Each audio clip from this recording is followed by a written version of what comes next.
और कैसे हैं आप सब? Good evening. इरावत परिवार में आप सभी का स्वागत है।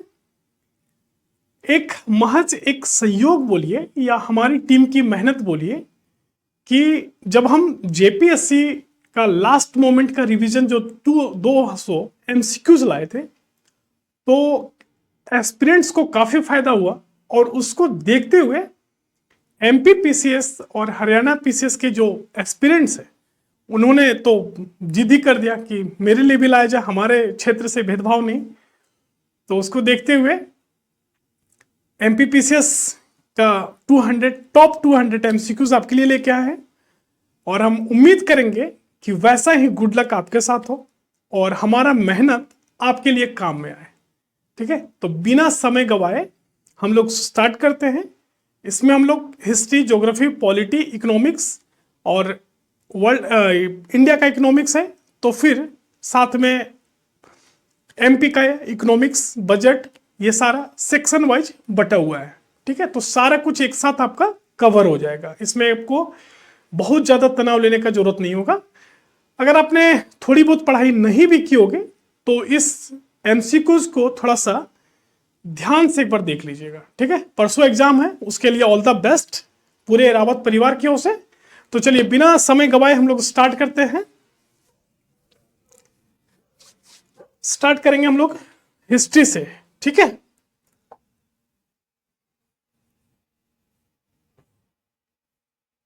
तो पहले स्टार्ट करेंगे हम लोग एमपी के हिस्ट्री से। किसी को कोई दिक्कत नहीं होगा, इसकी गारंटी देते हैं। ठीक है, एकदम बिना तनाव का।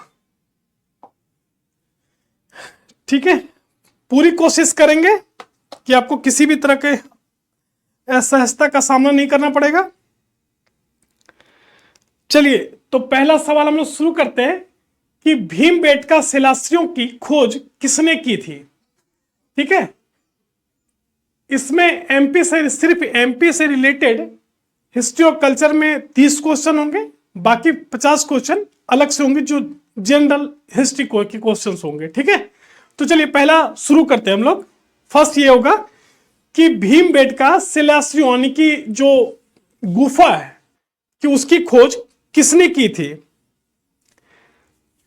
तो बताइए इसका सही आंसर क्या होगा। इसका आंसर होगा वीएस वाकनेकर। 1957 से लेके 58 तक इसकी खोज की थी। और आपको पता है ना कि भीमबेटका को यूनेस्को के वर्ल्ड हेरिटेज साइट में शामिल किया गया है। इसके इर्द गिर्द भी थोड़ा बहुत अगर नॉलेज हो जाए तो ज्यादा अच्छा होगा। ठीक है, 2003 में यूनेस्को के वर्ल्ड हेरिटेज में शामिल किया गया है। ठीक है, दूसरा सवाल भी यही है कि भीमबेटका को यूनेस्को विश्व धरोहर के दर्जा कब मिला। तो सही आंसर होगा 2003। ठीक है, चलिए अब हम बात करते हैं कि सांची स्तूप के मूल निर्माण किसने करवाया। बिंदुसार, अशोक, पुष्यमित्र शुंग या कनिष्क ने। तो उसका सही आंसर क्या होगा, अशोक। इसका शासनकाल कब से हुआ था, 273 से 273 है ना जी, 273 से 232 ईसा पूर्व के आसपास। ठीक है, 269 से स्टार्ट हो गया था, लेकिन 4 साल तक अपने भाइयों के साथ में रक्त रंजित खेले हुए और फिर अंततः औपचारिक तौर पे 273 में वो राजगद्दी पे बैठे। कहां, मगध के। ठीक है, तो सांची का स्तूप का निर्माण किसने कराया था, मगध, अशोक ने। ठीक है, उदयगिरी की गुफाएं किस काल से संबंधित है, मौर्य, शुंग, गुप्त या कुषाण। तो इसका सही आंसर क्या होगा,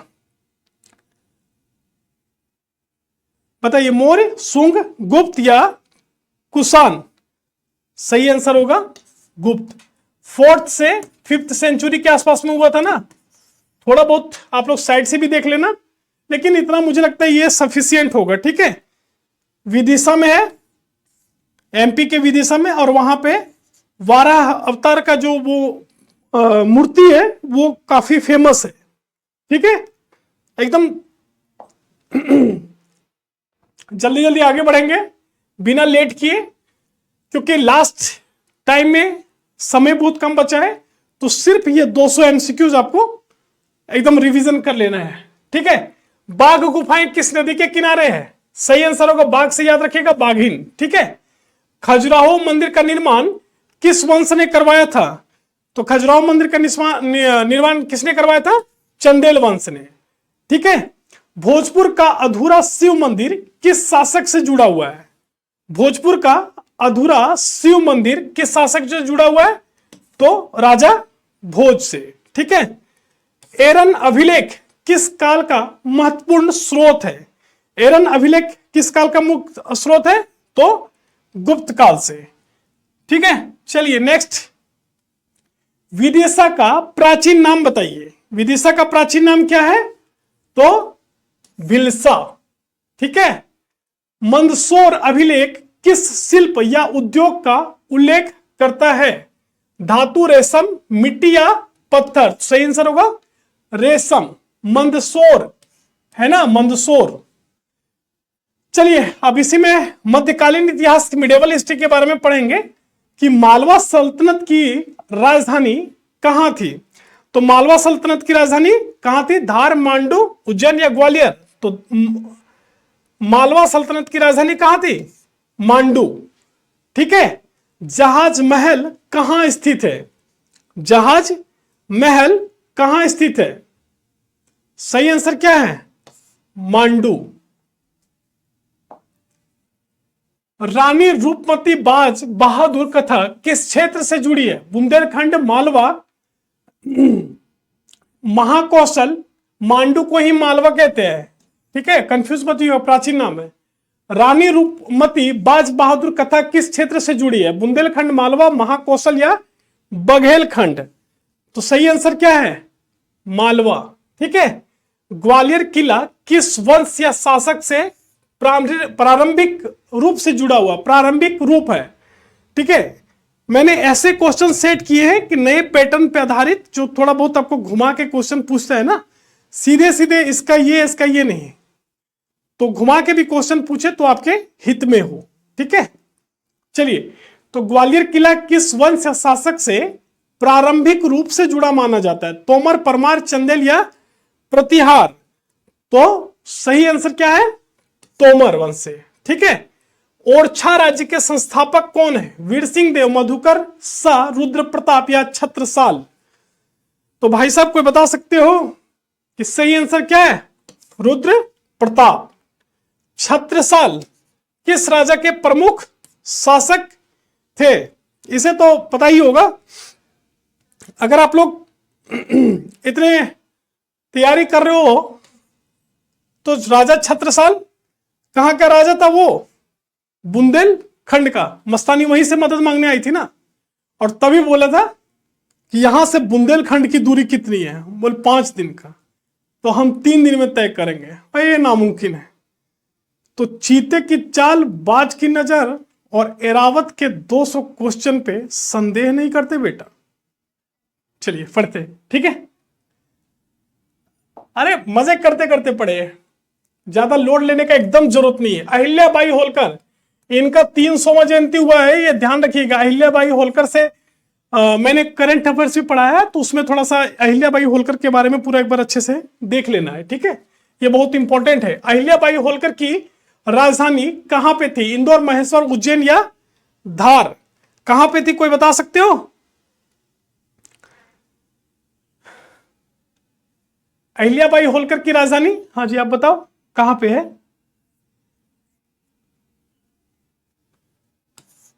यही है ना जो इंदौर से महेश्वर शिफ्ट कर दिए थे राजधानी को, है ना। और वहीं से महेश्वर से 1767 से 1795 तक शासन चलाया था, ठीक है। चलिए, होलकर वंश का प्रमुख केंद्र क्या है? ग्वालियर, इंदौर, सागर या रीवा? तो एमपी वालों कैसे हो आप सब? जल्दी जल्दी बताओ जो जो एमपी से हो। होलकर वंश इंदौर, इंदौर बहुत अच्छा जगह यार, बहुत बार गए भी है। तात्या भील, ठीक है, का संबंध किससे? 1857 का विद्रोह, भील जनजातीय, स्वदेशी आंदोलन या किसान आंदोलन? तो तात्या भील, भील से याद रख लो, भील जनजाति। भील जनजाति मुख्यतः किस क्षेत्र में पाई जाती है? बघेलखंड, निमाड़ या पश्चिम एमपी, बुंदेलखंड, मालवा या उत्तर? तो इसका सही आंसर क्या होगा?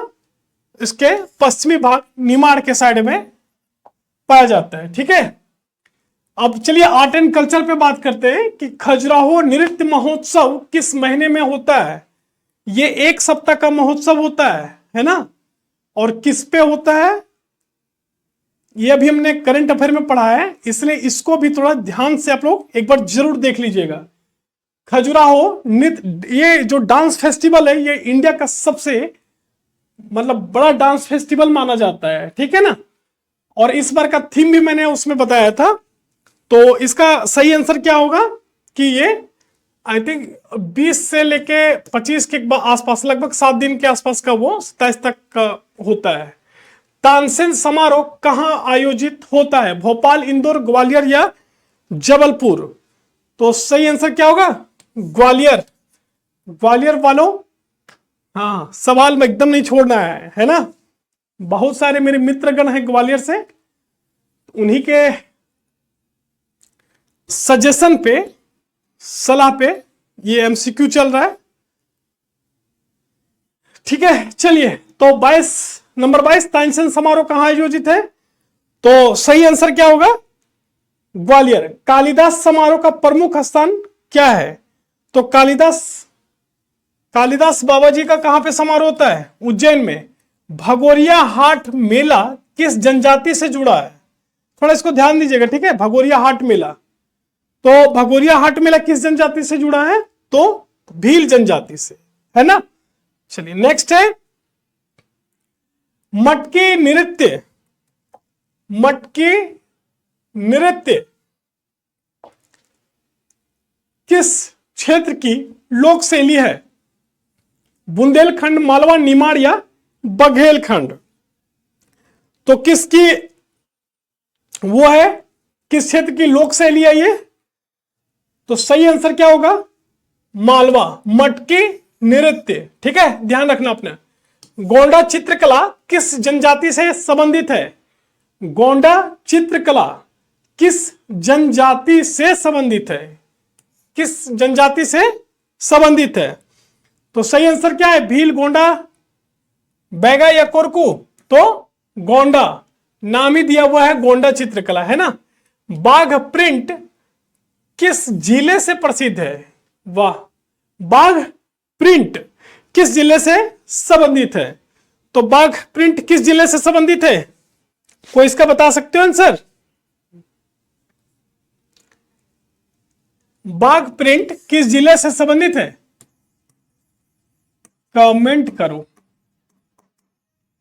हर सेक्शन में एक क्वेश्चन का आंसर छोड़ देंगे, तब तो पता चलेगा कि आपने लास्ट तक देखा है। और हम लगभग, जो मेरी पूरी टीम 12 घंटे से मेहनत कर रही है, एक एक पूरे प्रीवियस ईयर को एनालिसिस करके एक एक चीजों को खोज के जो निकाली है, वो तभी तो पता चलेगा कि आपने देखा है। छत्रसाल महोत्सव किस क्षेत्रीय नायक से जुड़ा है? छत्रसाल महोत्सव किस, राजा छत्रसाल कहां से थे? बुंदेलखंड से, है ना? चलिए, संजय या सांझी लोक परंपरा मुख्यतः कहां से रिलेटेड है?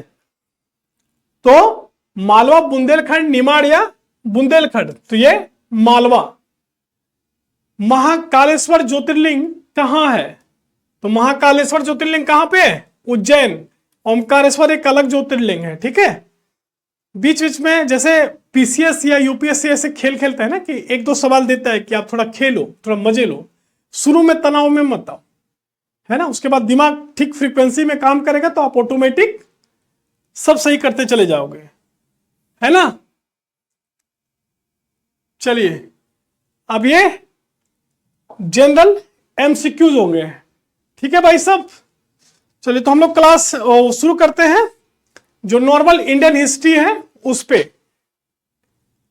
तो पहला है कि प्रोटोशिव की आकृति, प्रोटोशिव की आकृति यानी कि पशुपतिनाथ, पशुपतिनाथ का जो मुहर है वो किस स्थल से मिला है? कालीबंगा, मोहनजोदड़ो, लोथल या राखीगढ़ी। तो इसका सही आंसर क्या होगा? मोहनजोदड़ो। ठीक है।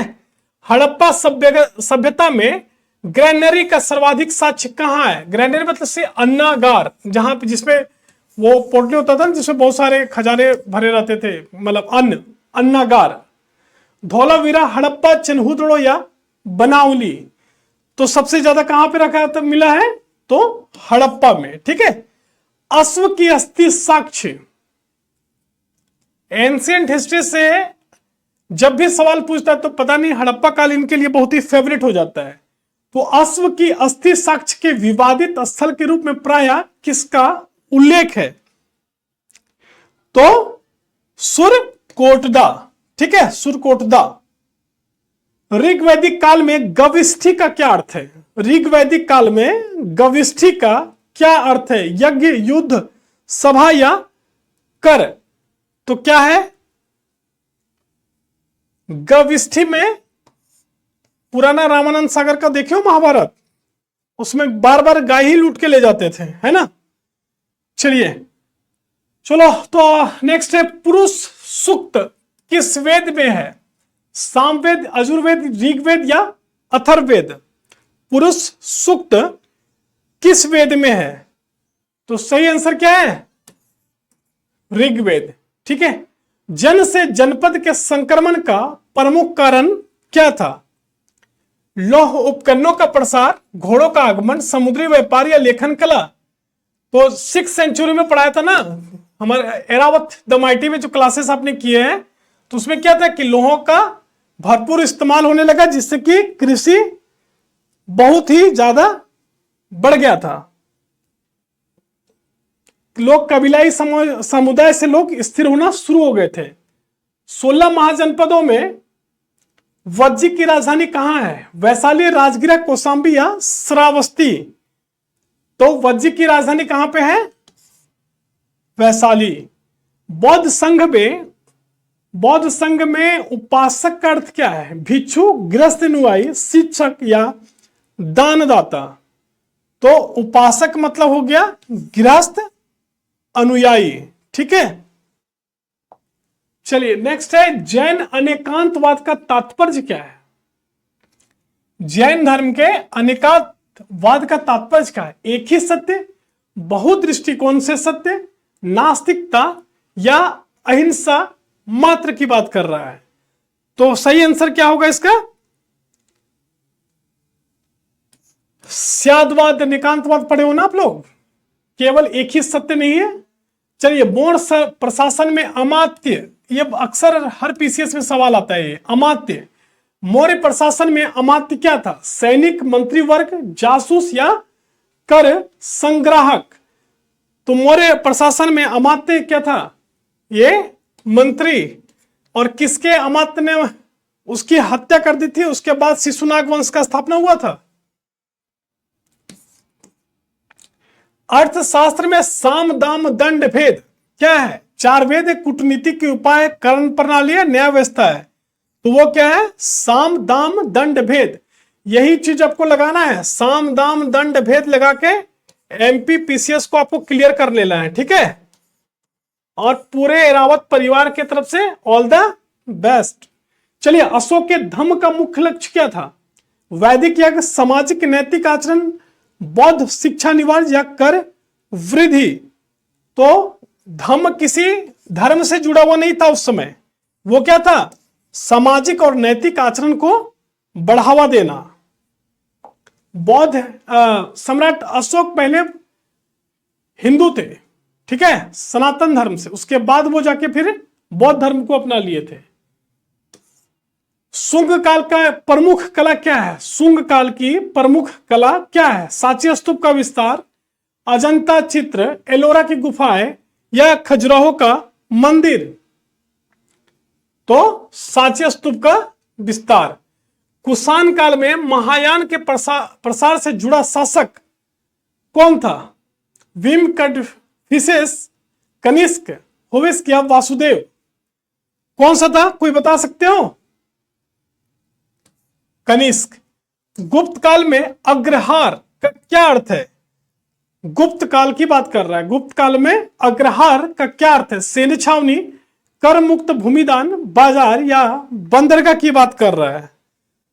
तो अग्रहार मीन्स हो गया कर मुक्त भूमिदान की बात कर रहे हैं। ठीक है, चलिए अब हम लोग मिडाइवल हिस्ट्री में घुसते हैं। उसमें से पहला सवाल यह है कि एकता प्रणाली का मूल उद्देश्य क्या है? एकता प्रणाली का मूल्य उद्देश्य क्या है?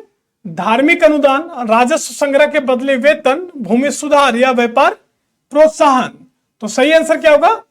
राजस्व संग्रह के बदले वेतन। इल्तुतमिश की प्रमुख उपलब्धि क्या है? तुगलकाबाद का निर्माण, एकता सुदृढ़ीकरण व खिलाफ खलीफा से मान्यता, दीवाने खैरात या फतवाए जहांदारी। क्या है भाई साहब बताओ? एकता सुदृढ़ीकरण व खलीफा से मान्यता। नगद के बजाय जागीर देने की प्रवृत्ति किससे जुड़ी हुई है? नगदी देने के बजाय जागीर देने की प्रवृत्ति किससे जुड़ी हुई है? बॉन्ड पेपर कौन देता था? तुगलकी फरमान, पढ़े हो ना? तुगलकी फरमान जारी करता था। अलाउद्दीन खिलजी के बाजार नियंत्रण का लक्ष्य व्यापारियों को लाभ, सेना का कम वेतन में निर्वाह या फिर निर्यात बढ़ाना, सोना संग्रह। क्या था? सेना का काम, वेतन में निर्वाह। ठीक है, कम वेतन में निर्वाह। सॉरी, टोकन मुद्रा का प्रयोग सबसे पहले कौन किया था?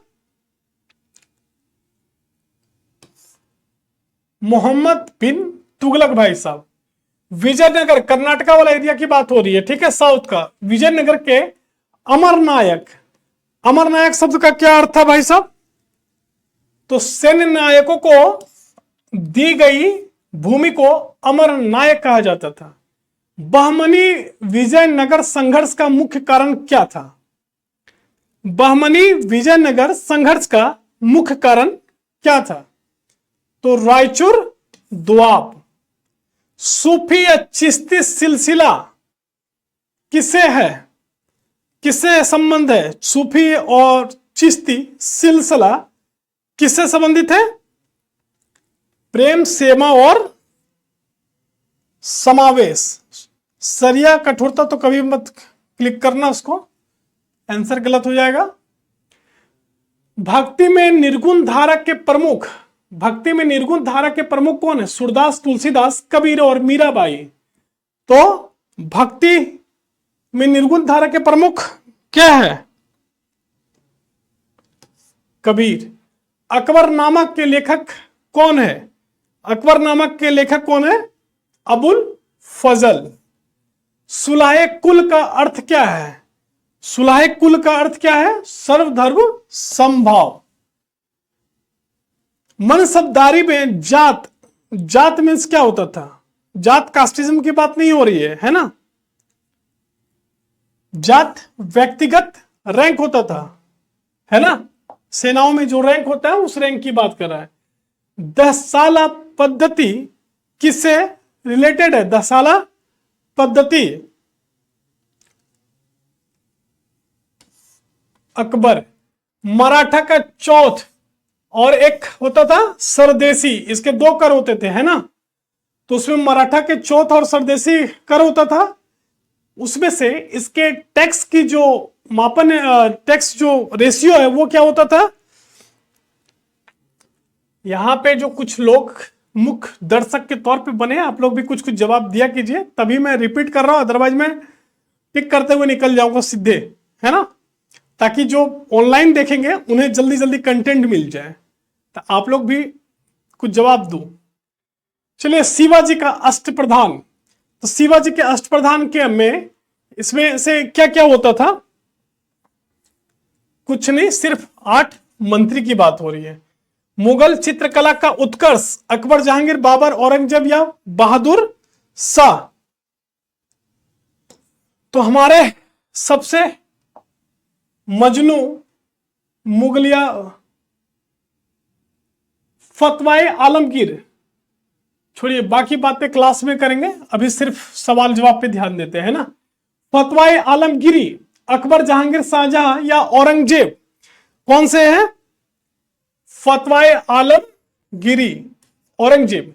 जजिया पुनः लगाना, जजिया को हटाया था अकबर ने, लेकिन दोबारा उसको लगाने का काम किया था औरंगजेब ने। किताब उल हिंद, किताब उल हिंद किसने लिखा था? मार्को पोलो ने, उसमें उसका जिक्र है। ठीक है। शेरशाह का प्रमुख सुधार क्या था? ग्रैंड ट्रक रोड या दाम प्रणाली या मनसबदारी दसाला? ये तो बहुत ही इजी सा सवाल है और हमेशा पूछा भी जाता है, तो ग्रैंड ट्रक रोड है ना। चलिए नेक्स्ट है आधुनिक भारत। अब हम लोग मॉडर्न हिस्ट्री पे आ गए है ना। तो मॉडर्न हिस्ट्री का पहला सवाल जो है 1773 का रेगुलेटिंग एक्ट, कंपनी का अंत, गवर्नर जनरल पद, डायरेक्टर समाप्त या संसद नियंत्रण नहीं? तो सही आंसर क्या होगा? 1773 रेगुलेटिंग एक्ट के बाद गवर्नर जनरल का पद। डॉक्ट्रिन ऑफ लैप्स किससे संबंधित है? डॉक्ट्रिन ऑफ लैप्स, तो लॉर्ड डलहौजी। 1857 का तत्कालिक कारण क्या था? चर्बी वाला कारतूस। इंडियन एसोसिएशन, दादा भाई सुरेंद्रनाथ बनर्जी, तिलक या गोखले? सुरेंद्रनाथ बनर्जी। किसका? इंडियन एसोसिएशन, है ना। चलिए नेक्स्ट 1905 का बंग भंग, 1905 का बंग भंग दिख रहा है आप लोगों को? 1905 का बंग भंग करजन। ठीक है। होम रूल लीग, सब मॉडर्न हिस्ट्री में चल रहा है ना। होम रूल लीग किसे रिलेटेड है? तो होम रूल लीग तिलक एनी बेसेंट से। चंपारण सत्याग्रह 1917। रोलेट एक्ट का विद्रोह, असहयोग सविनय अवज्ञा, भारत छोड़ो या स्वदेशी? असहयोग आंदोलन शुरू हुआ था। चलिए जलियांवाला बाग हत्याकांड कब हुआ था? 1919 में और 1920 में ही फिर असहयोग आंदोलन। ठीक है। साइमन कमीशन, साइमन कमीशन कब आया था? 1927 में। एनसीईआरटी के क्लास 6 में लिखा हुआ है एक बड़ा सा गो बैक साइमन। ठीक है, गो बैक साइमन। नमक सत्याग्रह, दांडी मार्च जो हमारे पूज्य महात्मा गांधी जी किए थे, तो दांडी यात्रा वो कब हुआ था? नमक सत्याग्रह 1930 में। ठीक है। पूना पैक्ट पे बात करते हैं। पूना पैक्ट कब हुआ था? कोई बता सकते हो? 1932 की बात हो रही है। ठीक है। चलिए भारत छोड़ो आंदोलन, ये तो बहुत इजी है, बताओ बताओ बताओ। 1942। कैबिनेट मिशन, कैबिनेट मिशन कब हुआ था? 1945, 96, 7, 8 कब हुआ था? 1946 में हुआ था। ठीक है। अब इसे तो बता दो कि खुश करने के लिए सवाल दिया गया है। भारत कब आजाद हुआ? या ये भी मुझे ही बताना होगा। चलिए ठीक है, ये तो हो गया एमपी का पूरा एमपी का पूरा अपने डिटेल्स में पढ़ लिया। ठीक है। अब नेक्स्ट हम लोग स्टार्ट करेंगे पॉलिटी। ठीक है, तो पॉलिटी हम लोग स्टार्ट करें।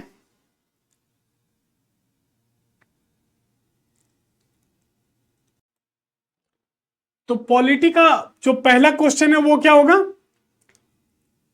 इसमें भी लगभग 50 क्वेश्चंस होंगे, संविधान की मूल बातें। ठीक है। चलिए, हम भारत के लोग वी द पीपुल का आशा क्या है? संसद, राज्य सरकारें, जनता या सार्वभौमिकता का स्रोत या न्यायपालिका? ठीक है।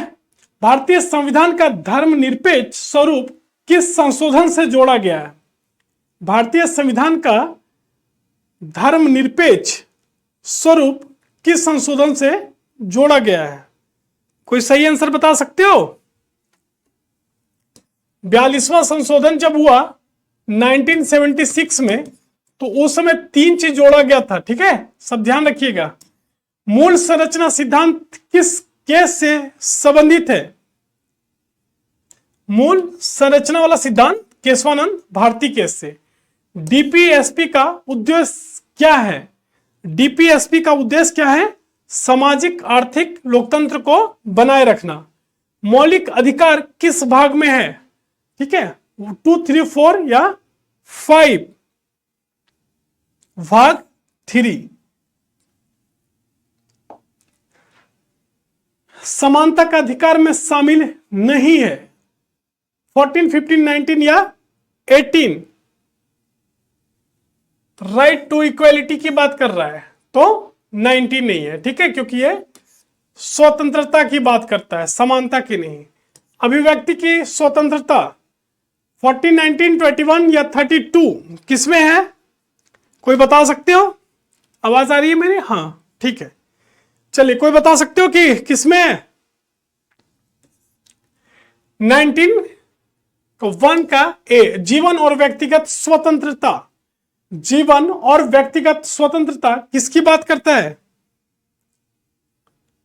अनुच्छेद 21। ठीक है। संवैधानिक उपचार का अधिकार किससे रिलेटेड है? संवैधानिक उपचार का अधिकार किससे, किस अनुच्छेद के तहत आता है? ठीक है, तो बताइए। अनुच्छेद 32। मूल कर्तव्य जोड़े गए 42वां, 44वां, 42वां, 86वां या 52वां? मूल कर्तव्य जोड़े गए किससे? 42वां संविधान संशोधन से। ठीक है। कोई भी दिक्कत किसी भी प्रकार की क्वेश्चन नंबर 10 में? चलिए आगे बढ़ते तो फिर। ठीक है, क्वेश्चन नंबर 11। राज्य के नीति निर्देशक तत्व। राज्य के नीति निर्देशक तत्व दिख रहा है ना सही से?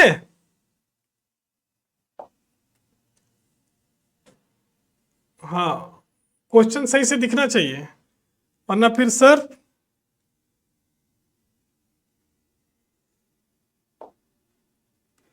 राज्य के नीति निर्देशक तत्व, directive principle of state policy की बात कर रहा है, तो सही आंसर क्या है? गैर न्यायिक, है ना, नॉन जुडिशियबल। संविधान सर्वोच्च है। संघवाद, संसदीय प्रणाली, संवैधानिक सर्वोच्चता या गणतंत्र की बात कर रहा है, तो ये किसकी बात कर रहा है? संवैधानिक सर्वोच्चता की बात कर रहा है। एकल नागरिकता किससे लिया गया है? एकल नागरिकता यूएसए, ये इंपॉर्टेंट है, जरा आप लोग ध्यान देना। ठीक है, यूएसए, यूके, कनाडा या ऑस्ट्रेलिया? तो सही आंसर क्या होगा? ठीक है, इसमें कुछ गलत है, सॉरी। यूएसए से, यूके से, कनाडा से या ऑस्ट्रेलिया से? यूके से। संविधान संशोधन किस आर्टिकल के तहत संविधान संशोधन हो सकता है? 352, 56, 68 या 70? तो किससे हो सकता है? 368 ये अधिकार देता है संविधान संशोधन की। ठीक है, समान नागरिक संहिता की जो बात करता है, तो वो डीपीएसपी के तहत आता है। संघीय ढांचा व कार्यपालिका की बात करता है, तो भारत में संघवाद कठोर, लचीला या मजबूत केंद्र, एकात्मक या परिसंघ है। तो किसकी बात कर रहा है ये? लचीला भी है और मजबूत है, फ्लेक्सिबल है। अवशिष्ट शक्तियां राज्य, केंद्र, समवर्ती या न्यायपालिका? तो अंततः सारी शक्तियां कहां है? केंद्र के पास। राज्य सूची में नहीं है। पुलिस, कृषि, रक्षा या सार्वजनिक स्वास्थ्य? बहुत इंपॉर्टेंट क्वेश्चन है, ये बताओ। रक्षा, डिफेंस, ये राज्य सूची का विषय नहीं है, केंद्र सूची का विषय है, ठीक है। राष्ट्रपति का चुनाव जनता सांसद निर्वाचक मंडल या सुप्रीम कोर्ट के द्वारा, किसके द्वारा होता है? निर्वाचक मंडल के द्वारा। और राष्ट्रपति चुनाव की जो वो पद्धति, उसका नाम क्या है? एकल संक्रमणीय विधि। राष्ट्रपति के चुनाव में क्या होता है? नामित सदस्य वोट देते हैं, एमएलए वोट नहीं देते हैं। ये हमेशा, ये सबसे फेवरेट है पीसीएस वालों के लिए। ये कहीं ना कहीं किसी ना किसी पीसीएस में हर साल इसको डालना तय है, इसको ध्यान से थोड़ा, ठीक है। राष्ट्रपति के चुनाव में नामित सदस्य वोट देते हैं, एमएलए वोट नहीं देते, सांसद विधायक वोट देते हैं या केवल सांसद वोट देते हैं? सांसद और विधायक वोट देते हैं, ठीक है। चलिए, वीटो, वेटो गलत हो गया थोड़ा, वीटो के प्रकार में नहीं है पूर्ण निलंबन, जेब या न्यायिक। वीटो कभी जेब में न्यायिक नहीं हो सकता है, ठीक है, वो राष्ट्रपति के पास वो पावर होता है। क्वेश्चन नंबर 22, मंत्रि परिषद सामूहिक रूप से उत्तरदायी है किसके लिए? मंत्रि परिषद सामूहिक रूप से किसके लिए उत्तरदायी है? तो लोकसभा के लिए। प्रधानमंत्री की नियुक्ति लोकसभा अध्यक्ष, राष्ट्रपति, मुख्य न्यायाधीश या उपराष्ट्रपति के द्वारा होता है। प्रधानमंत्री की नियुक्ति राष्ट्रपति, ठीक है। बीच बीच में ऐसे थोड़े मजे लेने वाले क्वेश्चंस डालेंगे, है ना, जैसे हिस्ट्री में डाल दिए कि भारत की आजादी कब हुई थी, ताकि थोड़ा हौले हौले धीरे धीरे चलते रहो। और परसों जो एग्जाम हो रहा है उसमें आप लोग सिक्सर मार के आओ, ठीक है। चलो, काउंसिल ऑफ मिनिस्टर्स बनाम कैबिनेट। काउंसिल ऑफ मिनिस्टर बनाम कैबिनेट, कौन बड़ा है कौन छोटा है? तो काउंसिल ऑफ मिनिस्टर छोटा है, ठीक है, यही सही आंसर है।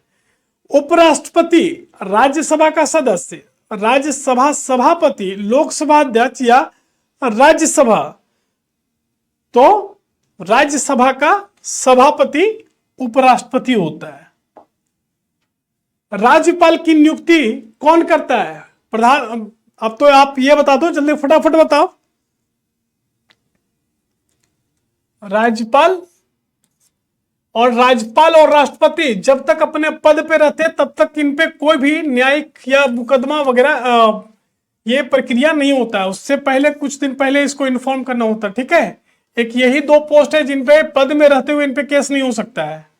विधान परिषद, विधानसभा और विधान परिषद अलग अलग है, ठीक है।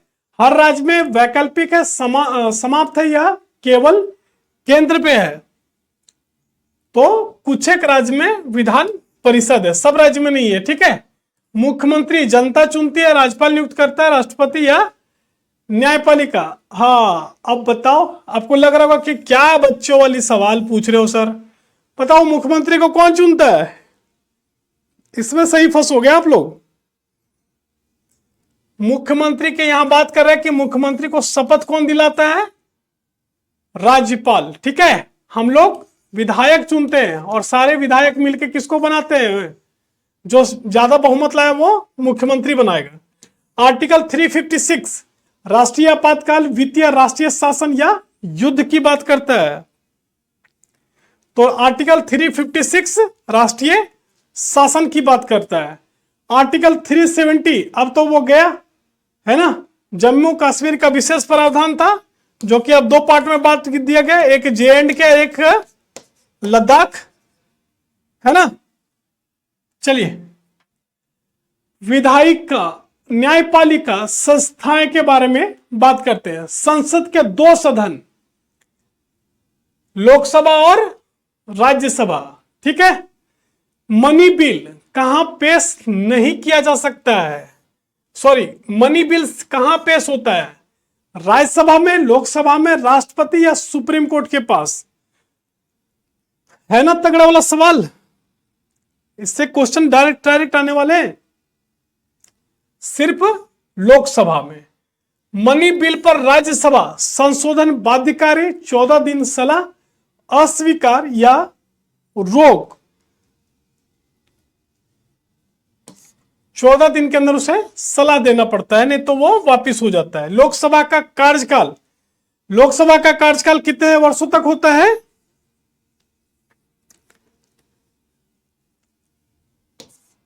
चलिए स्पीकर की बात करते हैं, ठीक है। राष्ट्रपति नियुक्त करता है, लोकसभा चुनती है, राज्यसभा चुनती है, या चीफ जस्टिस ऑफ इंडिया चुनती है? तो लोकसभा, ठीक है। लोकसभा का भी स्पीकर कौन है? चलिए सुप्रीम कोर्ट 1952, 1950, 1949 या 1951 सुप्रीम कोर्ट का स्थापना कब हुआ था? कोई बता सकते हो? वाह, बहुत अच्छा, बहुत सही जवाब। जुडिशियल रिव्यू, संसद सर्वोच्च न्यायपालिका कानून की वैधता जांचती है, कार्यपालिका या राष्ट्रपति? न्यायपालिका कानून की वैधता जांचती है। PIL पब्लिक इंटरेस्ट लिटिगेशन, जनहित याचिका कहते हैं, ठीक है। CAG control of auditing general, राष्ट्रपति नियुक्त करता है, संसद करता है, PM या सुप्रीम कोर्ट? कौन नियुक्त करता है कैग के अध्यक्ष को? कोई बता सकते हो? बहुत सही, पीछे से बहुत सही जवाब आ रहा है। चुनाव आयोग संवैधानिक निकाय, वैधानिक, गैर सरकारी या न्यायिक? कौन सा है? संवैधानिक निकाय है, ठीक है। वित्त आयोग के बारे में बात करते हैं। वित्त आयोग हर 3 वर्ष में, 5 या 6 या 10 वर्ष में कितने में आता भाई साहब? पीछे वाले, ठीक है। UPSC एक संवैधानिक संस्था है। 73वां संशोधन पंचायत की बात करता है।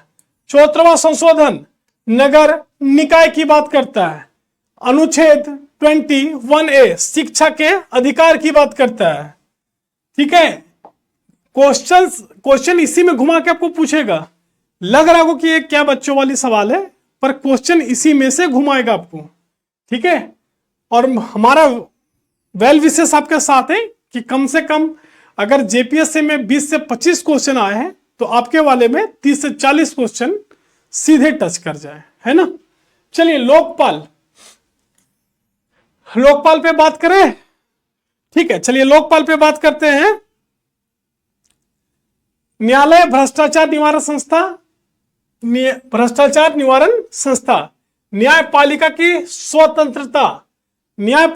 स्वतंत्रता क्या बात करती है? अलग व स्वतंत्र है, किसी के अधीन नहीं है, ठीक है। न्यायपालिका के संयुक्त सत्र राष्ट्रपति बुलाते हैं, हमेशा राष्ट्रपति बुलाते हैं, ठीक है। कोरम एक्वेरम, कुल सदस्य 1/10, आधा या 2/3? बहुत सही जवाब है, क्या है? 1/10। संविधान का प्रस्तावना गैर न्यायिक रूप से गैर लागू पर मार्गदर्शक कानून या अधिनियम? संविधान का जो प्रस्तावना है प्रियम्बल, वो गैर लागू पर मार्गदर्शक है, ठीक है। हम भारत के लोग भारत को संपूर्ण प्रभु संपन्न समाजवादी धर्मनिरपेक्ष लोकतांत्रिक गणराज्य बनाने हेतु तथा उन समय व्यक्ति की गरिमा, राष्ट्र की एकता, अखंडता को सुनिश्चित करने वाली प्रियम्बल याद रखिए, है ना। बहुत चीज आपको उससे बहुत एक वर्ड आपको ध्यान में पता चलेगा। चलिए भौतिक भूगोल की बात करते हैं, ठीक है। अब MP की ज्योग्राफी, भौतिक भूगोल, अब हम लोग ज्योग्राफी पे एंट्री मार चुके हैं। तो पृथ्वी के आंतरिक भाग में नीफेर किस परत से संबंधित है? भूपर्पट्टी, मेंटल कोर या स्थल मंडल? ठीक है, इससे आपके जो भी सवाल आएंगे, ये 200 में से 200 तो बिल्कुल नहीं आने वाला है, तो इसलिए मैंने थोड़ी बचकानी क्वेश्चन से डाले हुए हैं। बाकी ये आपके लिए बहुत ही तगड़ा साबित होगा। ठीक है महाशय लोग, चलिए तो फिर पृथ्वी ज्योग्राफी का हम लोग पहला क्वेश्चन करते हैं, तो इसका पहला आंसर क्या होगा? कोर। मोह डिसकंटिन्यूटी किसके बीच पाई जाती है? Crust mantle, mantle core, inner और आउटर कोर, लिथोस्फीयर और एस्थेनोस्फीयर, किसमें है भाई साहब? क्रस्ट और मेंटल के बीच। प्लेट विवर्तनिकी के अनुसार रिंग ऑफ फायर किस महासागर में है? अटलांटिक, हिंद, प्रशांत या आर्कटिक? तो प्रशांत महासागर में। ठीक है,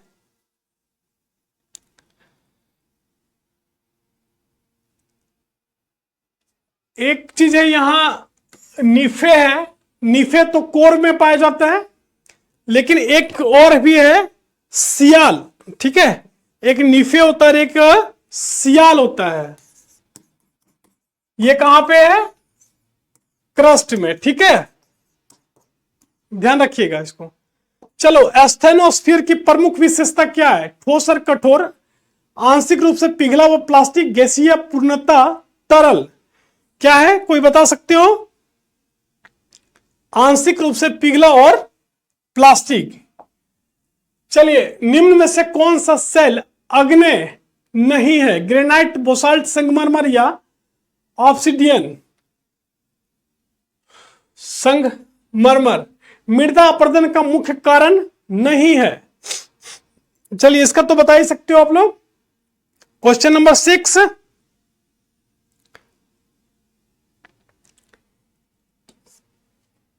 ठीक है। एल नीनो का प्रभाव भारत में सामान्यतः, एल नीनो का प्रभाव भारत में सामान्यतः क्या होता है? कमजोर मानसून। ला नीना सामान्य से ठंडा होता है। ठीक है, चलिए, जेट स्ट्रीम क्या है? ऊपरी वायुमंडल की तेज हवाएं। वायुमंडल के ओजोन परत मुख्यतः किस मंडल में है? समताप मंडल में, है ना। डोलड्रम्स किस क्षेत्र किसके लिए प्रसिद्ध है? तो शांत या कम हवा के लिए। डोलड्रम्स अक्सर सवाल आते हैं। ठीक है, एकदम लापरवाही बिल्कुल भी नहीं करना है। ठीक है, चलिए नेक्स्ट हम लोग बढ़े क्वेश्चन नंबर 13 के तरफ, 12 के तरफ। तो क्वेश्चन नंबर 12 की तरफ बढ़े। फोर्ड, फजार्ड या फोर्ड किस क्रिया से बनता है? तो हिमानी अपरदन से। लैंडस्लाइड होता है ग्लेशियर रेंज में, है ना। तो डेल्टा का निर्माण किस परिस्थिति से अधिक होता है? डेल्टा का निर्माण किन परिस्थितियों में अधिक होता है? तो कम वेग और अधिक अवसाद में डेल्टा। कोरियोलिसिस बल का प्रभाव क्या होता है? हवा की दिशा को मोड़ना। ट्रोपोपॉज, ट्रोपोपॉज किसके बीच सीमा है? ट्रोपोपॉज किसके किसके बीच का सीमा है? स्ट्रेटोस्फियर और ट्रोपोस्फियर और स्ट्रेटोस्फियर। ठीक है, ट्रोपोपॉज किसके? ट्रोपोस्फियर और स्ट्रेटोस्फियर के बीच है।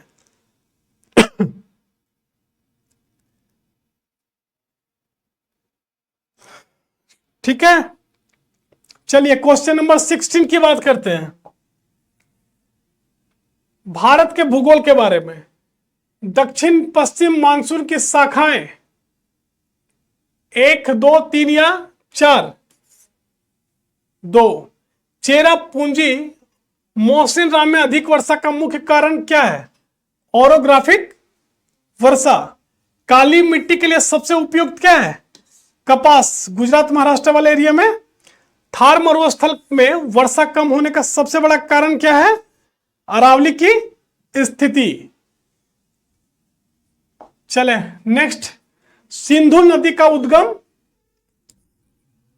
ठीक है, सिंधु नदी का उद्गम। ब्रह्मपुत्र भारत में कहां से प्रवेश करता है? अरुणाचल प्रदेश में। नर्मदा किस प्रकार की नदी है? पश्चिम वाहिनी। यहां पे अमरकंटक से निकल के और कहां पे बहती है? खंभात की खाड़ी में। पश्चिमी घाट की विशेषता क्या है? अधिक जैव विविधता, है ना। फटाफट करते हैं बिना टाइम वेस्ट किए। पूर्वी घाट के बारे में बात करते हैं तो खंडित और असतत की बात करते हैं, ठीक है। सुंदरबन किसके लिए प्रसिद्ध है? सुंदरबन मैंग्रोव वन के लिए प्रसिद्ध है, ठीक है। गंगा का डेल्टा विश्व का सबसे बड़ा डेल्टा है, ठीक है। चलिए, दामोदर नदी, दामोदर नदी बंगाल का शोक नदी कहा जाता है, ठीक है। और बिहार का शोक नदी किसे कहा जाता है? कोसी नदी को। झारखंड उड़ीसा का क्षेत्र जो है वो किसके लिए फेमस है? तो खनिज समृद्धि के लिए, ठीक है, बहुत सारे मिनरल्स हैं वहां पे। तेलंगाना का पठार दक्कन का एक भाग है। पश्चिमी विक्षोभ का प्रभाव उत्तर पश्चिम भारत पे पड़ता है। चिल्का लेक, ठीक है, चिल्का लेक किसके लिए फेमस है? खारा या लोगून के लिए, ठीक है। चलिए, क्वेश्चन नंबर 32। कोयला मुख्यतः कोयला मुख्यतः अग्ने, ठीक है, भाखड़ा नंगल बांध, ये किस नदी पे बना हुआ है? भाखड़ा नंगल बांध, कोई बता सकते हो? बताओ। सतलज नदी पे। कृषि जलवायु क्षेत्र का निर्धारण ताप और वर्षा से होता है। इसरो का मुख्यालय कहां पे है? Indian space of research organisation, Delhi, Mumbai, Bangalore या हैदराबाद?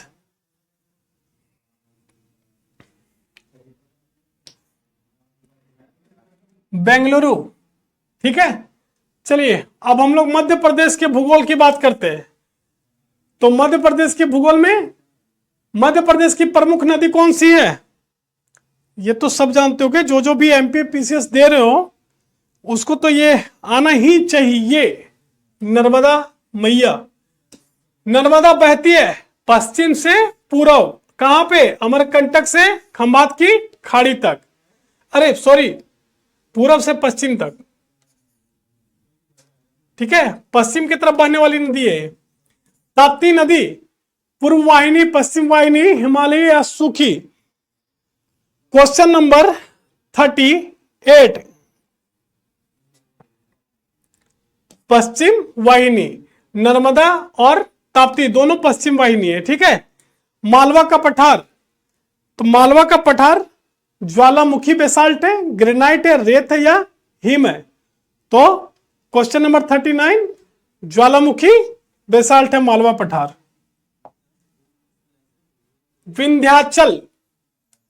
विंध्याचल और सतपुड़ा दो रेंज है ना, तो उत्तर एमपी में है, मध्य विभाजन रेखा है, दक्षिण भारत में या तटीय है? विंध्याचल एक वर्ड है, विंध्याचल उसके बारे में क्या है? सही आंसर बताओ। मध्य विभाजन, थोड़ा सा कंफ्यूजन है, पर शायद ऊपर विंध्याचल नीचे सतपुड़ा है ना, कुछ ऐसा ही है, या शायद ये ऊपर ये नीचे है। सतपुड़ा हिमाचल प्राचीन पर्वत, ज्वालामुखी या तटीय, ये प्राचीन पर्वत है, ठीक है। पन्ना प्रसिद्ध है, पन्ना किस लिए प्रसिद्ध है? हीरा के लिए, है ना। कन्हा राष्ट्रीय उद्यान बाघ, हाथी, ऊंट या गैंडा किसके लिए फेमस है? बाघ के लिए, ठीक है सर। चलिए, बांधवगढ़ नेशनल पार्क पक्षी, बाघ, ऊंट या मछली किसके लिए है? बाघ के लिए फेमस है, ठीक है। भोपाल शुष्क है, झीलों का शहर है, मरुस्थल या हिम? मध्य प्रदेश की राजधानी भोपाल। भोपाल के बारे में क्या सबसे सही है? झीलों का शहर। इंदौर हमेशा क्लीनेस्ट सिटी में नंबर 1 पे आता है, तो इंदौर के बारे में सबसे सही क्या होगा? औद्योगिक और व्यापारिक केंद्र। चंबल, साफ नदी, बिहार गहरी घाटियां, हिमनद या समुद्र? बिहार गहरी घाटियां। पूरा का पूरा नदी तंत्र आपको पढ़ा दिए है ना। एमपी की जलवायु उष्णकटिबंधीय मानसूनी। सांची का स्तूप, सांची नदी है, स्तूप बौद्ध स्थल है, खनिज है या पर्वत है? तो स्तूप बौद्ध स्थल है। खजुराहो औद्योगिक है, मंदिर पर्यटन, खनन या बंदरगाह? तो मंदिर पर्यटन है। आप चाहे उसे स्लो करके देखो, चाहे 2x स्पीड में देखो, एक बार शुरू से अंत तक जरूर देखो, ठीक है। चलिए अब हम लोग पहुंचते हैं सबका सरदर्द, ज्यादातर का सरदर्द इकोनॉमिक्स पे, ठीक है। तो जीडीपी एट मार्केट प्राइस को जीडीपी एट फैक्टर कॉस्ट में बदलने के लिए क्या करना होता है? अप्रत्यक्ष कर जोड़कर और सब्सिडी घटाना होता है, अप्रत्यक्ष कर घटाना और सब्सिडी जोड़ना होता है, दोनों जोड़ना या दोनों घटाना होता है? सही आंसर क्या होगा? अप्रत्यक्ष कर घटाना और सब्सिडी जोड़ना होता है, ठीक है। नॉमिनल जीडीपी और रियल जीडीपी के बीच मुख्य अंतर क्या है? क्षेत्र, कीमतों का आधार वर्ष, जनसंख्या या निर्यात? तो कीमतों का आधार वर्ष, ठीक है।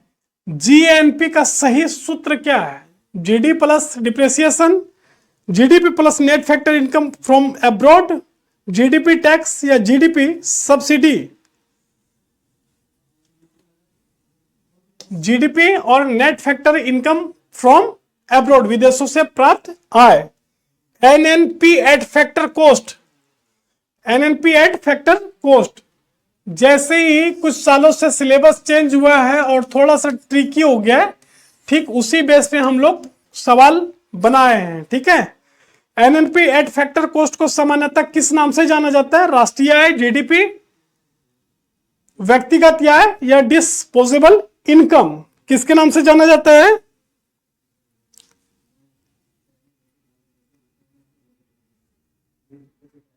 राष्ट्रीय आय के बारे में, ठीक है। चलिए अब फटाफट करते हैं। डिप्रेसिएशन का अर्थ क्या है? आय बढ़ना, पूंजी का घिसना या मूल्यह्रास या फिर कर या निर्यात? पूंजी का घटना। पर कैपिटा इनकम की गणना कैसे की जाती है? जीडीपी को जनसंख्या से डिवाइड करने पे। वैल्यू एडेड मेथड को में किसे जोड़ा जाता है? वैल्यू एडेड मेथड में किसे जोड़ा जाता है? प्रत्येक स्तर पर तोड़ी गई अतिरिक्त कीमत को, ठीक है। बहुत बढ़िया। अब क्वेश्चन नंबर 8 देखते हैं। डबल काउंटिंग से बचने का सबसे उचित तरीका क्या है? केवल अंतिम, डबल काउंटिंग शब्द याद रखिएगा, केवल अंतिम वस्तुओं का मूल्य लेना, केवल अंतिम वस्तुओं का मूल्य लेना। जैसे आटा का भी दाम हुआ, ब्रेड का भी, और तो पहले तो उस पे टैक्स लग गया, फिर ब्रेड पे टैक्स लग गया, है ना। डबल इनकम आप पढ़ोगे पूरे डिटेल्स में, अभी डिटेल्स में बताने का समय नहीं है। ग्रीन जीडीपी की विशेषता क्या है?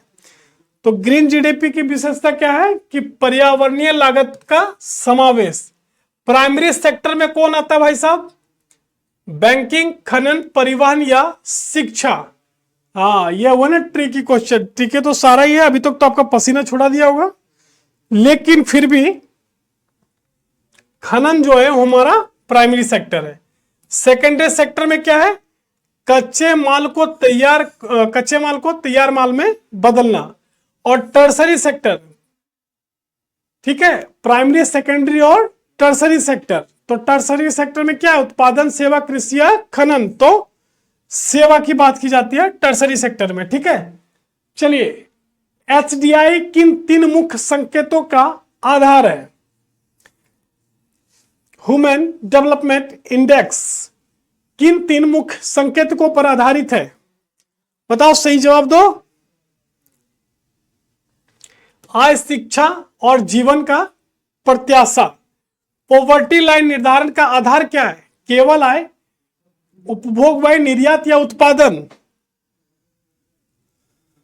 उपभोग व्यय। बेस ईयर बदलने का मुख्य उद्देश्य क्या है? वास्तविक आर्थिक स्थिति को दर्शाना। क्वेश्चन जैसे ही हम पढ़ रहे हैं, क्या आपको दिमाग में आंसर आ रहा है? और नहीं आ रहा है तो यहां पे आप ध्यान से देखो, क्योंकि 2 दिन के बाद आपके होने वाले हैं पेपर। ठीक है, चलिए बैंकिंग, इन्फ्लेशन और मॉनेटरी पॉलिसी पे बात करेंगे। ठीक है, तो इस सब पे बात करने से पहले बताइए कि रेपो रेट का क्या अर्थ है और रेपो रेट कौन निकालता है? क्वेश्चन नंबर 16, आरबीआई द्वारा बैंकों को उधार देने का दर है ना। चलिए, रिजर्व रेपो रेट का अर्थ क्या है? रिजर्व रेपो रेट का अर्थ क्या है? आरबीआई उधार लेता है किससे? बैंकों से। सीआरआर क्या है? कैश रिजर्व रेशियो क्या दर्शाता है? आरबीआई के पास नगद रिजर्व को बताता है कि कैश रिजर्व रेशियो क्या है। एसएलआर क्या है? एसएलआर सेचुरिटी लिक्विडिटी के रेशियो में बैंक क्या रखते हैं? केवल नगद, नगद सोना, सरकारी प्रतिभूतियां, केवल सोना या केवल ऋण की बात कर रहा है? तो किसकी बातें कर रहा है? नगद, सोना सब रख लेता है, बैंक कुछ भी रख लेगा। ठीक है, आपको छोड़ के, क्योंकि आप कमा के दो उन्हें। इन्फ्लेशन का क्या अर्थ है? इन्फ्लेशन कीमतों में गिरावट, कीमतों में सामान्य वृद्धि, उत्पादन या आय के बारे में बात करता है। बताओ सही। लगातार नॉन स्टॉप 200-250 क्वेश्चन करना, गले सुखा देना और एक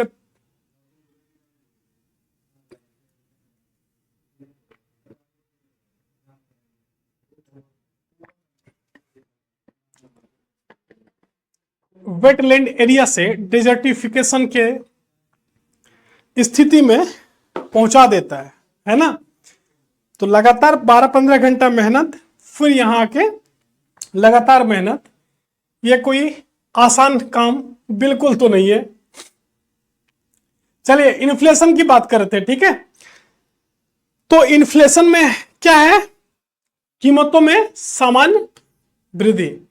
डिफ्लेशन में क्या अर्थ है? कीमत बढ़ना, कीमत गिरना, आय या निर्यात। कीमत गिरना। स्टैगफ्लेशन किस स्थिति को दर्शाता है? स्टेगनेंट हो गया, ना कीमत बढ़ रहा है ना कीमत घट रहा है ना। ठहराव या उच्च मुद्रास्फीति। सीपीआई क्या मापता है? सीपीआई उपभोक्ता स्तर पर मूल्य को मापता है, सीपीआई। ठीक है, चलिए, सीपीआई क्या मापता है? अच्छा, ये रिपीट हो गया ना। डब्ल्यूपीआई क्या दर्शाता है? डब्ल्यूपीआई थोक मूल्य को दर्शाता है। मॉनेटरी पॉलिसी कमेटी के कुल सदस्य कितने होते हैं? मॉनेटरी पॉलिसी में कुल कितने सदस्य होते हैं? 6। ओपन मार्केट ऑपरेशन में आरबीआई क्या करता है भाई? ओपन मार्केट ऑपरेशन पढ़े हो? प्रतिभूतियों की खरीद और बिक्री, है ना, सरकारी प्रतिभूति जो होती है। चलिए, बैंक रेट किस प्रकार का दर है? दीर्घकालिक उधार दर है। ठीक है, फाइनेंशियल इंक्लूजन का क्या उद्देश्य है? सभी को बैंकिंग सुविधा देना, है ना। प्रायोरिटी सेक्टर लैंडिंग किन के लिए है? प्रायोरिटी सेक्टर लैंडिंग किन के लिए है? तो कमजोर वर्ग या क्षेत्र के लिए। ठीक है, कमजोर वर्ग या क्षेत्र, 2 वर्ड है यहां पे। यूपीआई किसका उदाहरण है? यूपीआई तो बता दो। पानी पूरी खा रहे हो, सुट्टा मार रहे हो, यूपीआई तो कर रहे हो। तो डिजिटल भुगतान प्रणाली। चलिए, 31, अब हम लोग बात करते हैं 31 में फिजिकल पॉलिसी स्कीम और एमपी के इकोनॉमिक्स के बारे में, है ना, फिजिकल डेफिसिट के बारे में। तो फिजिकल डेफिसिट का सही अर्थ कोई जनाब बता सकते हो? कुल व्यय, कुल प्राप्ति, घर से आया 20,000, गर्लफ्रेंड को शॉपिंग करा दिए 10,000, चाय सुट्टा में निकाल दिए 5,000, रूम रेंट दे दिए 8,000, ठीक है, खाना वाना में गुजार दिए 5,000। ये क्या हो गया? फिजिकल डेफिसिट,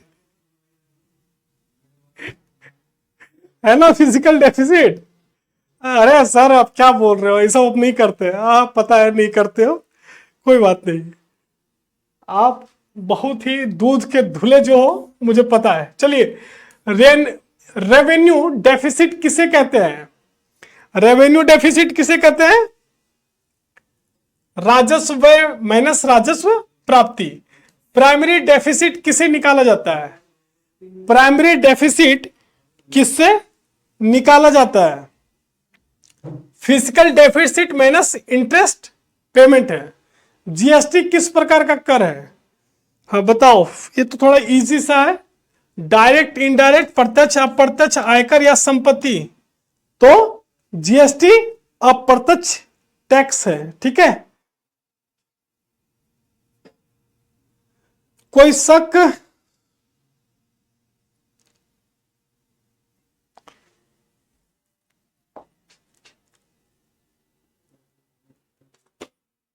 आवाज सही आ रहा है? ठीक है।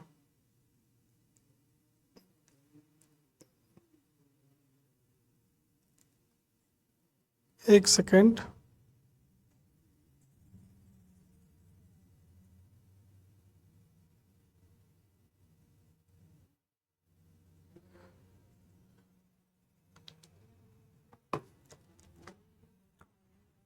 चलिए, डायरेक्ट टैक्स का उदाहरण क्या है? इनडायरेक्ट टैक्स का जो एग्जांपल है वो तो जीएसटी है, पर डायरेक्ट टैक्स का उदाहरण क्या है? जीएसटी, इनकम टैक्स, एक्साइज या कस्टम। डायरेक्ट टैक्स का उदाहरण क्या है? अरे इनकम टैक्स जो आप देते हो वही डायरेक्ट टैक्स है, ठीक है। डिस इन्वेस्टमेंट का अर्थ क्या है?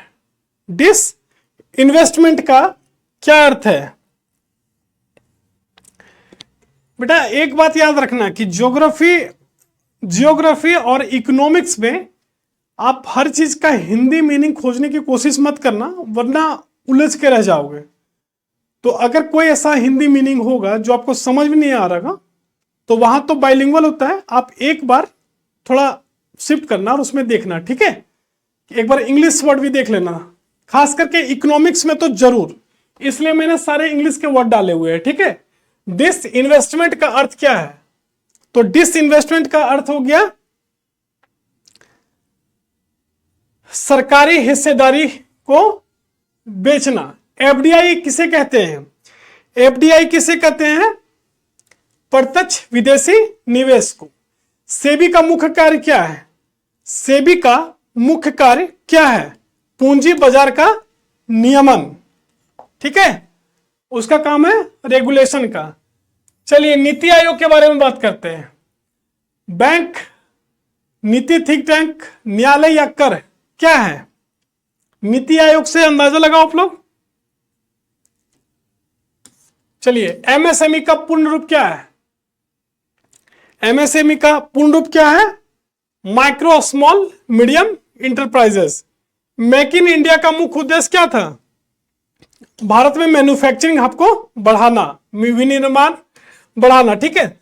स्टार्टअप इंडिया किससे संबंधित था? कृषि से, उद्यमिता से, आयात से या कर से? किससे था?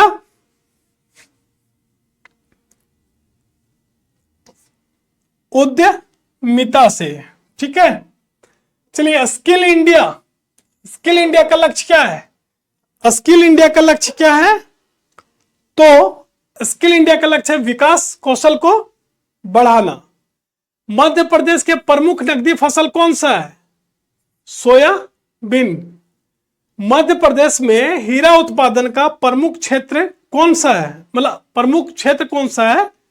तो पन्ना, बालाघाट, पन्ना, सिंगरौली या सतना, तो है पन्ना। ठीक है, हीरा की तमन्ना है कि पन्ना उसे मिल जाए, यही गाना है ना शायद।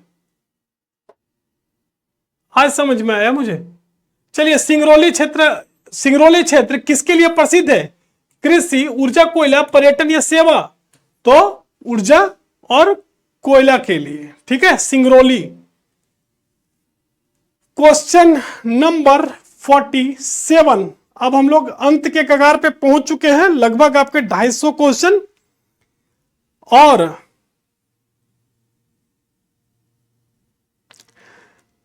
इसके साथ ही 47 क्वेश्चन नंबर जो है उसको मध्य प्रदेश की अर्थव्यवस्था का प्रमुख आधार क्या है? उद्योग, कृषि, सेवा या खनन? बाबू मोशाय बताओ। तो कृषि। ठीक है, सेल्फ हेल्प ग्रुप SHG बहुत ही ज्यादा न्यूज में हाईलाइट है, इसलिए कृपया इसे ध्यान से एक बार रिकॉल जरूर करें। सेल्फ हेल्प ग्रुप का मुख्य उद्देश्य क्या है? सामूहिक बचत और ऋण, है ना। आत्मनिर्भर भारत बनो भाई। ठीक है, आत्मनिर्भर भारत का मुख्य लक्ष्य क्या है? आत्मनिर्भरता को बढ़ाना। इंक्लूसिव ग्रोथ का क्या अर्थ है? इंक्लूसिव ग्रोथ का क्या अर्थ है? सभी वर्गों की भागीदारी को बढ़ाना। तो जैसा कि हमने आपसे जो कमिटमेंट किया था कि टोटल हम 200 MCQ और जो स्टेट स्कीम है और सेंट्रल स्कीम है वो सब कुछ आपके सामने हम परोस दिए हैं। अब सिर्फ इतने मेहनत करने के बाद थोड़ी मेहनत आप करो और अंत में सिर्फ मेरे तरफ से, और अच्छा इधर है, हाँ ठीक है, समझ रहे हो ना। अरे वो नहीं, डिप्रेशन वो नहीं, एंगल का। ठीक है, ये मसला सर अभी ट्रेंड में चल रहा है डिप्रेशन, वो डिप्रेशन नहीं। हाँ, तो मेरे तरफ से और एरावत परिवार की तरफ से ऑल द बेस्ट। लेकिन ये योजनाएं जो स्टेट स्कीम है, सेंट्रल स्कीम है, और ये 250 MCQs है, वो आप जरूर कर लेना। ठीक है, चलिए बहुत बहुत शुक्रिया, मेहनत करते रहिए। ठीक है।